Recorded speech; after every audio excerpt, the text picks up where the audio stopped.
thank you for having me in your house. It's Most welcome. It's been a while. Yeah. Yeah. How have you been? Oh, okay. Good. Yeah. Good. Nice. Yeah. And how's life been since the last time we touched base? Yeah, well, this is summer now. Everybody, if you come from Africa, what you want is summer. Absolutely. So summer is really great here. That's right. Yeah, I'm enjoying it. Absolutely. And actually, you were in downtown Dansville. Yes. And you had to rush home because we were supposed to meet. Exactly. Yeah. Exactly. The weather's actually beautiful. And I'm sorry that I had to kind of distract you, taking you away from the beautiful sun. Yeah. Come inside the shade just for us to have this conversation. It's important. Yeah. Very important. Great, man. Yeah. I love that. Jeff, please, can you just tell us, not just me, also the audience, Yeah. your background, because you've come a long way. Yep. Anyway, so my name is Jeff Chumia. A lot of people just call me Jeff, all right? I come from actually 2 countries now, Zimbabwe and Malawi. Okay, so 2 countries, Zimbabwe and Malawi. Yeah. Why? Well, you know what? Why I say so is because my parents are from Malawi, right? And my schooling was done in Malawi. Interesting. Yeah. So, in a nutshell, I started off school in Malawi at the Polytechnic in Malawi as a motor vehicle technician. Oh. And I also studied motor vehicle technology. Wow. So at the same time, I formed a group, a music group. At that time, it was called Sounds Pentagon. What is it called? Sounds Pentagon. Sound, is it Pentagon? Pentagon, yeah, as in wow. 5. Oh, wow, that's interesting. Yeah, just a short story on that one, because when I formed the group, it was actually Pentagon.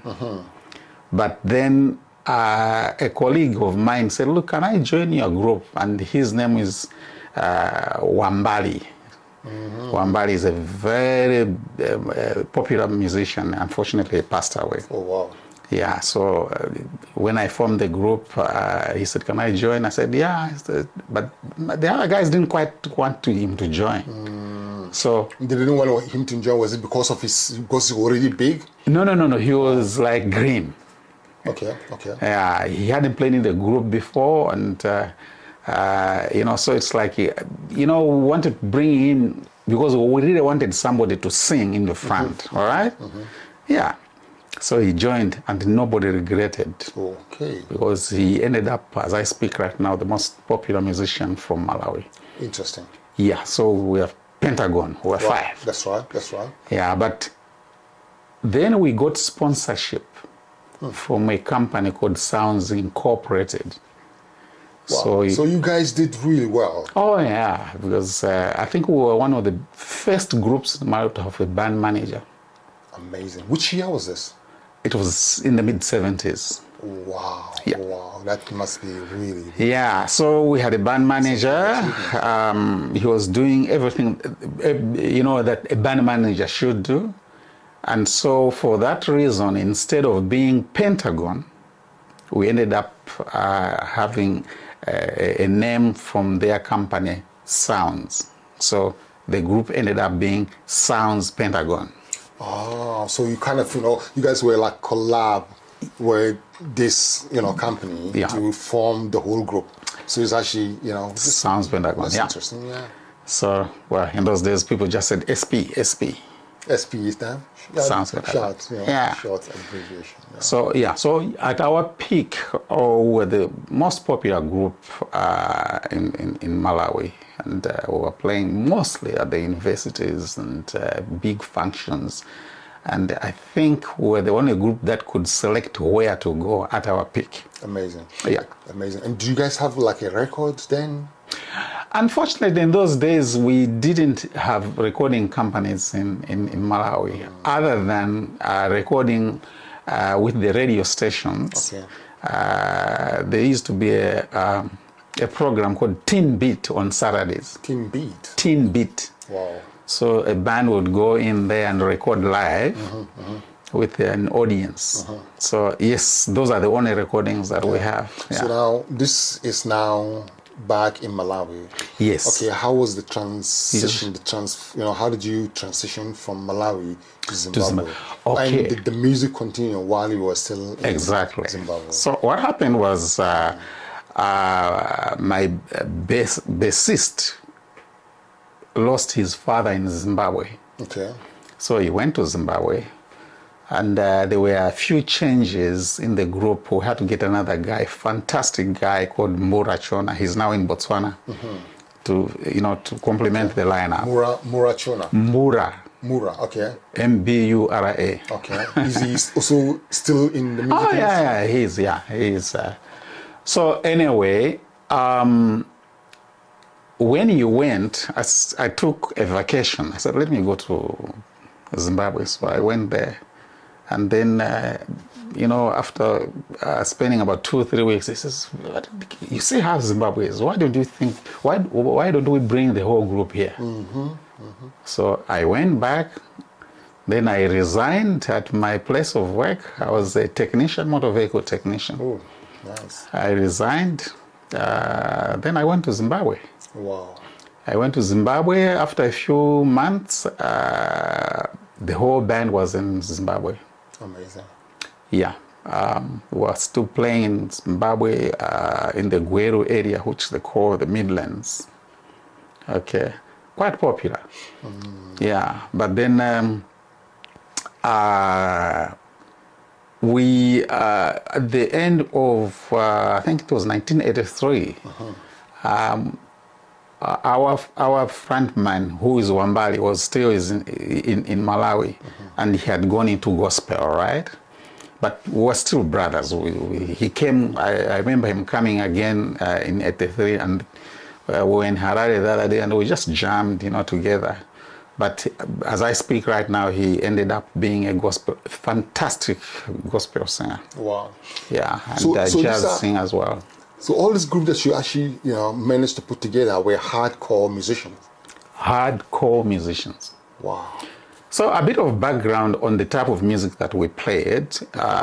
When we started the group, we were playing, obviously, rock music. Rock music, the Jimi Hendrixes of this world, Bad Company, and all those groups covers, yeah? But then we realized, no. How long are you going to be playing other band songs? Until when? Yeah. And then I think, again, we were one of the few groups in Malawi who started playing their own music. So we were playing our own compositions, as well as also playing traditional music in the modern way, right? So we were very successful in that. Wow. And a lot of people actually remember us, not really for the covers that we did well, but our own songs that we created. Beautiful. And then, of course, in Zimbabwe, because of my job, I was moving up and down different towns and cities. I ended up in Bulawayo. And then, of course, the group kept on playing. And then while I was in Bulawayo, I said, why should I insist on having the name Sounds Pentagon? It sounds more Western, right? Yeah. Then I said, no, let me pick a name that resonates well with Africanness. You know what I mean? Absolutely, yeah. So Kairange actually means that it is a box. My grandmother used to have this Kairange. The Kairange is like where you put everything. Like a Pandora box. Yeah. If you want something, she was go and check in the Kairange.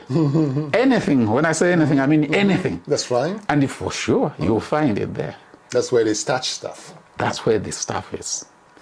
So, yeah, so that's why we started using the name Kairange. So now the Kairange, was it also like the whole group that come together to form the Kairange? Well, they were the same members, but we just changed the name. Yeah, we just changed the name. Okay. And then how did,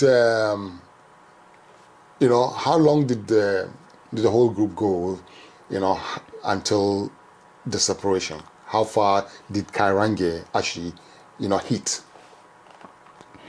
Well, Kairange, when I was in Zimbabwe, we had 2 albums to our name, and they got a lot of airplay.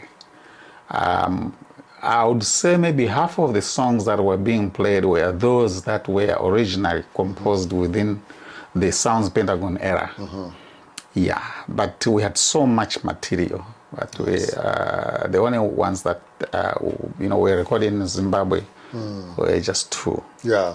Yeah, but yeah, in the Malawi area we had so many engagements. I was able to be in a position where I would pick and choose which functions to play. Because wow, that's success. Yeah, we weren't playing for cheap. I like that. Yeah. And how was the transition? Would you say that moving from Malawi to Zimbabwe, has it take the music to to a whole new level, or does it give it did that bring any high performance achieve and success to the music? Well, I'll say this: when I left Malawi, the band, of course, had no recordings per se, like CDs. We didn't have recording studios. So when we transitioned to go to Zimbabwe, at least I was able to produce 2 albums. So that was a plus. And also just a different environment. Mind you, in Zimbabwe also there are very good musicians, as you know. So the interaction was good for, to enhance our level of competitiveness. Okay. And then so you had you guys have 2 albums under your umbrella. Yes. And then after that, how well did you guys do, and how far did you guys go until the separation? When you mean operations? Until you guys separate. I mean, okay, so because that's the transition now. So now I want to know how did it go? So in Zimbabwe until because now you're here in Canada. Yes. So and it has to go on. Exactly. I'm a music man. Definitely. So in 2018, I came here to Canada in Toronto. Okay. But when I came here, there was a 3rd album that I wanted to make. Okay. So that new album is called 360. 360? Just 360. Interesting. The only songs that have been created so far are only 4 of them. I intend to finish the rest in another 2 or 3 months. By the end of this year, I should be able to complete the full album. Yeah. The first one, of course, that comes to mind now is Last Visit. I've been playing that. It's on YouTube. Yeah. And then, of course, there's a popular one called Kuchapa. It's also on YouTube. And, of course, the latest one, which is Mask. It was actually spelled Masik because that's how that's what would say if you were in Malawi. Masik. It's sung in Chewa, all right. Okay. But it actually means Masik. It's a very good song. Interesting. With a lot of meaning. Yeah. But then why 360? That's a good question, 360, when I came here, I said, there's a lot of songs that we should have recorded in Malawi. Okay. And we didn't have the chance to do that. So I'll be turning 360. It's like going backwards. Interesting. To collect those the music. And with the modern technology, I intend to do that. In actual fact, after 360, there's an album that will come out that I intend to create songs that are just Malawian traditional songs. And we just got plenty of it. Nice one. Yeah, there are Ingoma songs there and a lot of songs. Beautiful. Malawi has got good songs, like traditional songs. Of course, I can imagine. Definitely, it's got it all. Yeah. And then also now going back and collecting all the songs that you're looking into putting them, into like albums and make it present it. Does that mean that you're going to start some of this song from afresh? And are you kind of going to work with your old members to come up with the song? And how is that? How are you looking into? How are you going about it? Okay, so most of the songs I've already got them on my my computer. Okay. It's just a question of rearranging them and also mixing them. Yeah. So I'll tell you what I do because of COVID. All these songs that I was which were produced here in Canada, they were produced virtually. Yeah. Our engineer is in Cape Town, South Africa. Okay. And he also produces and he's the mixer. He mixes all the songs. Nice. The final product is actually done in Cape Town. Wow. And the guy that does that is our keyboard player. Okay.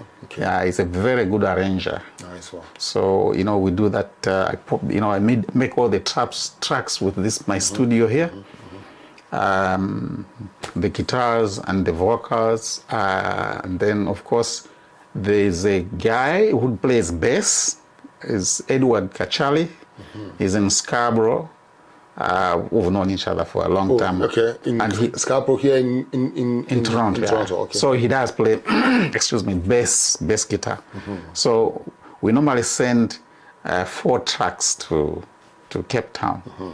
And my keyboard player there has backing singers, all right, and also the drummer.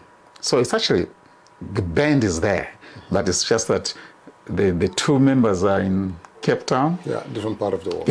And the other members are here. Yeah, it works well. I mean, nobody would know that the tracks are sent all over. I know, these days, with the technology. Exactly. Yeah, you can do a lot. Okay. Yes. Okay. So now, you are now completely, you've decided to leave everything and this is it, Canada. For those that don't know Canada, Canada is a multiracial country and, everything works. It's a multiracial country. Yeah, I mean, all the everything that you want to have is here. Beautiful. And also, you as long as you work hard. Yeah, that's right. You can create your own niche. Absolutely. And every skill that you have can pay you. Beautiful. So now let's dive deeper into music in Canada. How far are you looking into pursuing this in Canada? Honestly, excuse me, I really want to break through in Canada. It's not an easy feat. There are millions of musicians. Yeah. But what I'm doing now is to concentrate on the African society. Okay. That's where you start. Okay. And then hopefully that you'll be able to break through. Yes, I've got a lot of traction. I've got quite a lot of views on this, especially the songs that I've made here in Canada. Yeah. But my aim is actually to go on live shows, to have shows. So there are a lot of shows that have been lined up, which thankfully I've been asked to also participate. But that's for next year. Nice one. Yeah. So we really need a breakthrough. Beautiful. Yeah. That's amazing. We really need a breakthrough. I actually love that. So, and now, tell me, when it comes to, your career, which you've seen the music, is this something that you're doing full-time, or is there something else also that's up in your sleeve? Okay, so I have always done dual duties, so to say. I trained as a motor vehicle technician and motor vehicle mechanic, right? Right. So up to this point, the music side of it was secondary. Okay. Yeah, I've been working That's right. in the motor industry since after finishing my training at Malawi Polytechnic in Blantyre. That's beautiful. So yeah, that's what. So I still do that until a point where I'm going to have the breakthrough that I'm looking for. Well, and then I'll rest. I see it happening, man. It will happen. Yeah. And also, like, for all these up and coming, musicians, guys that are looking to go into entertainment. What would you advise them? Where would they start? For someone who's really passionate about, singing and wanted to take music as a career, how will they prepare? How would you prepare them if they come to you and say, "Hey, this is what I want to do, and I'm 18. I just finished, my school, and I want to go and do this full time." Where would you start with them? I'll have to say this, that you must follow your passion. Yeah, we are in a stage whereby nobody should tell you what you want to do. You know what I mean? Because you put more effort in something that you like doing, right? So, unfortunately, in our era, we're taught that if you're a jazzman, if you're a musician, you must be, somebody who is an outcast or something like that, Well, that's in those days. Those days, right? Yeah, I can imagine. but I'm glad that even in Malawi, when I started playing, I guess I was just one of those people who were able to pursue training and be of sober habits and pursue music at the same time. So it created an impression that, no, musicians are not what we think they are. It's just a passion. Things have changed. Yeah? Things have changed. So anybody who comes to me, if you come to me and you want to pursue music, go for it. Go for it. By the way, it just needs one song to break through. Just one song. And the second advice I may give is that don't be disappointed. If you are playing music, you're not playing for the money, right? The money comes afterwards. Yeah. You play because you've got a creative mind, right? The idea. And also the realization that there is no way. That's my view. There is no way you can play people's covers and think you're going to make it. If you are playing people's covers, at what point are people going to play your covers? That's right. It's got to be authentic. Yeah, you really need to be. So, with music, tell me. Okay, how would you describe yourself as a musician? Did the music come to you naturally, or do you also have to really study it? How would you put the puzzles together? Okay, let me tell you about myself. I learned just by ear. Yeah, so I always say to myself, if I learned by ear, I must have been born a musician anyway. You know what I mean? It's in you, yeah? Yeah, I think I was born a musician. Yeah, and just a little bit of a story to that effect that, believe it or not, I know you know me playing guitar mostly. That's right, because that brings another question. Okay. Yeah. So, but in actual fact, I started off playing flute. There were songs being played in those days by Spokes Mashiane or whatever, so I was really good at it. Interesting. My brother Monty was on guitar, and an uncle of mine was also on guitar, and a cousin of mine was also on flute. Until I transitioned to guitar after I finished my secondary school. And there's one person that actually changed my whole life. I was staying with him in Blantyre. He's late now. It's Roy Mlota. That guy would wake up at night and, hey, bring me your guitar. Wake me. There it is. And he would play. And I used to say to myself, this guy is the one who is going to kill my passion for guitar. Because the way he was playing, I said, even if I only learned 5% of it, I would be okay. Oh, he's that good? He was that good. Wow. At that point, I never heard about Jimi Hendrix, but he would play the songs and said, hey, he says, no, I'll bring you the record. So you listen to the record and what he plays. Wow, matches. And so, yeah, my sister also used to play in the same group with me when I was at primary school. Yeah, so yeah, you have to be musically minded to learn the music. That's what I did. Yeah. Of course, it's important to know the elements of music. Yeah, so that amazing. You can communicate to others. That's right. Yeah. That's right. That's amazing. Because, talking about that, you must have been born in the music. It's quite clear, with your background, where you're from and stuff. It's definitely, stamping your DNA, because it's a very clear example with Tamale as well. Oh, yeah. By the way, my kids are fantastic musicians. Yes. My elder sister is a fantastic musicians. Yeah. In those days, they used to have these music sessions on a Friday at Embarking. Embarking is a place in Malawi where that's where the music came from. It's, Embarking. So we are a musical family. My kids are fantastic musicians, believe me. Nice one. In actual fact, they are the ones that were doing backing vocals on the 2 albums that I made in Zimbabwe. Wow. Yeah. That's big. Fantastic. So now, Canada. When is the first album going to be released? End of the year. So we're going to hold you to that. 360 is the title of the album. Come Christmas time, it's out. So you saying December 360 will be released.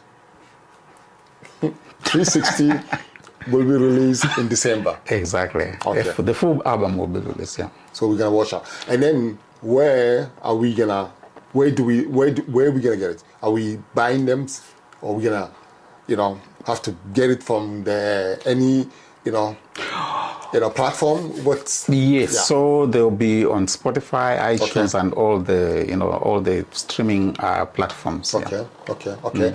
And then is there any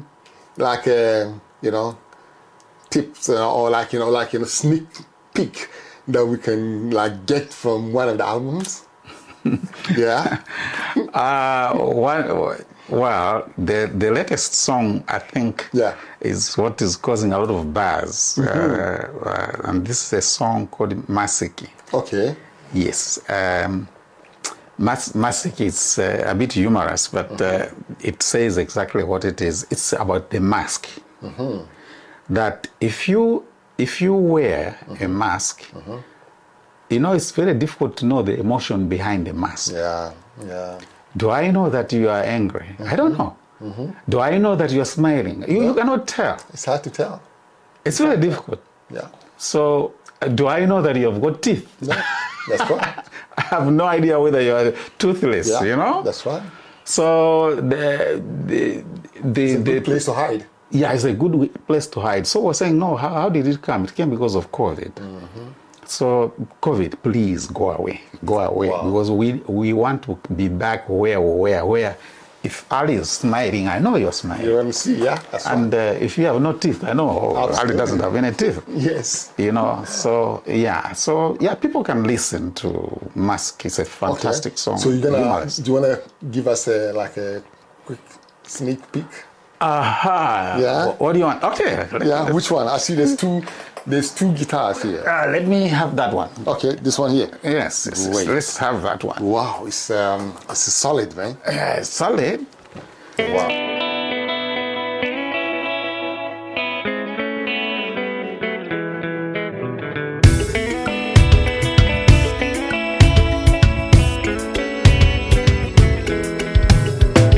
Abawe inuka sanuma balaka Akuti soweka mpembere Uti inumu kumwemwetera Ine sindi kuona Kaya inuma pia Ine sindi kuona Zoti mulindi mano Niye sotaziwika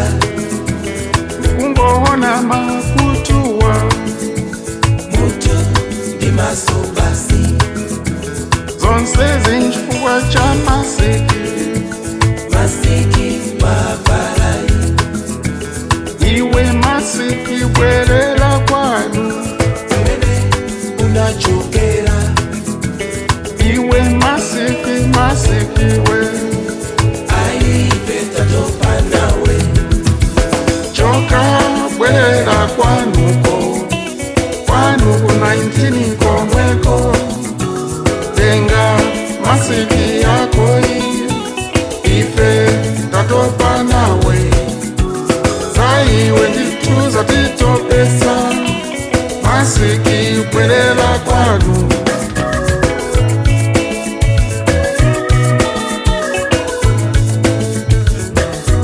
andu afuna uvinanso andu afuna useweranso andu afuna uchezerananso andu afuna usangalalanso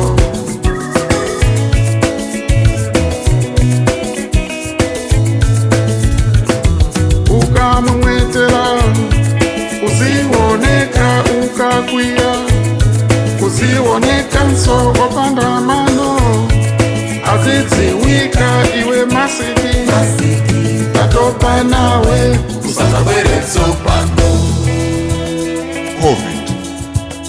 Go back, COVID. We don't want you to come back.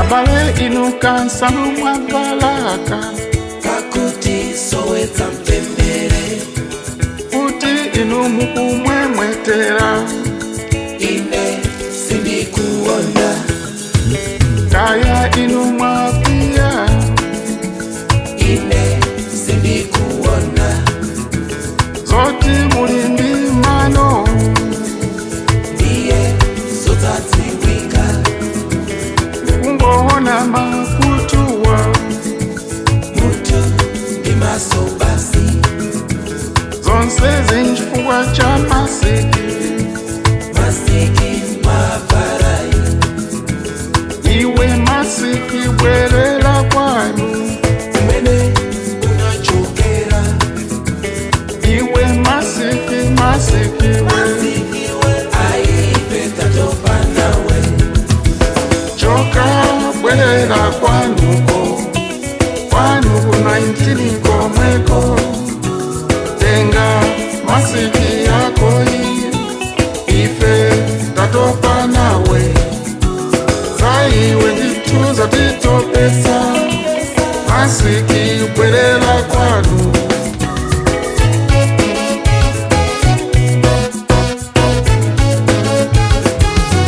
andu afuna uvinanso andu afuna useweranso andu afuna uchezerananso andu afuna usangalalanso